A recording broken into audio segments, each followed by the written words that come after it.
নির্বাচনে জোর কদমে প্রচার ছিল, ভোট হয়েছে, তার মাঝে এবার নতুন করে একটা চ্যালেঞ্জ বিজেপির প্রার্থীদের কাছে। কোন চ্যালেঞ্জ? স্ট্রং রুম পাহারা দেওয়া। লালবাগে স্ট্রং রুম পাহারা দিচ্ছেন বিজেপির প্রার্থী। দফায় দফায় স্ট্রং রুমে যাচ্ছেন গৌরীশঙ্কর ঘোষ, স্ট্রং রুমে যাচ্ছেন মুর্শিদাবাদের বিজেপির প্রার্থী। ভোট মিটেছে, কিন্তু স্ট্রং রুমে এই মুহূর্তে কার্যত দফাই দফাই স্ট্রং রুম ভিজিট করছেন মুর্শিদাবাদ বিধানসভা কেন্দ্রের বিজেপি প্রার্থী গৌরীশঙ্কর ঘোষ, এবং কোনোভাবে যাতে কোনো রকম সমস্যা না তৈরি হয় সেই কারণেই কার্যত তিনি ছুটে যাচ্ছেন, বারবার স্ট্রং রুমে আসছেন।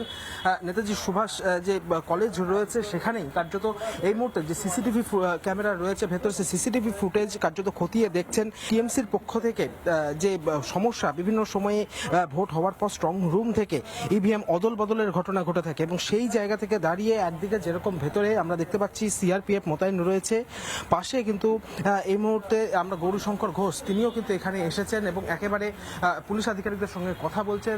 সিসিটিভি যে ফুটেজ, সেই সিসিটিভি ফুটেজ দিয়ে দেখাচ্ছেন ক্ষতি গোটা স্ট্রং রুমের যে চত্বর, সেখানে যে সিসিটিভি ফুটেজ রয়েছে সেই সমস্তটা তিনি দেখছেন, কথা বলছেন, স্থানীয়দের সঙ্গে কথা বলছেন, বিজেপি যারা অন্যান্য কর্মীরা রয়েছে তাদের সঙ্গে কথা বলছেন। এইভাবে স্ট্রং রুমের মধ্যে এসে ভিজিট করছেন, কিছু কি আশঙ্কা করছেন? দেখুন, গতকাল আপনারা দেখেছেন অনেক জায়গায় যখন ইভিএম আসছিল পাল্টানোর চেষ্টা হয়েছিল। আজকে যারা সরকার চালাচ্ছে তারা হেরে যাওয়ার ভয়ে এই ধরনের কাজ করতে পারে, এটা স্বাভাবিক, কারণ ওরা ভোটে কারচুপি করে বারবার ক্ষমতায় আসে। টিএমসির অনেক লোক একসঙ্গে ঢুকছে, কিন্তু আমাদেরকেও ঢুকতে গেলে আটকে দেওয়া হচ্ছে।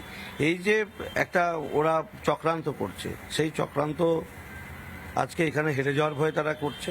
মানুষ তাদের ভোট দেয়নি, সেই কারণে তারা চাইছে ইভিএম চেঞ্জ করে বা ভোটের সময় কারচুপি করে জিততে।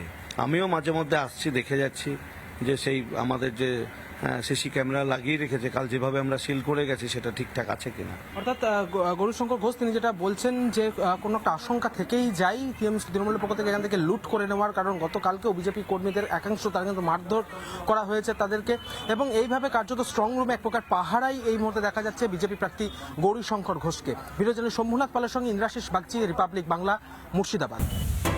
নানা ধরনের কন্টেন্ট দেখার জন্য লাইক করুন, শেয়ার করুন আমাদের ফেসবুক পেজ, সাবস্ক্রাইব করুন আমাদের ইউটিউব চ্যানেল। পাশাপাশি অন্যান্য ব্রেকিং নিউজের জন্য অবশ্যই চোখ রাখুন রিপাবলিক বাংলায়।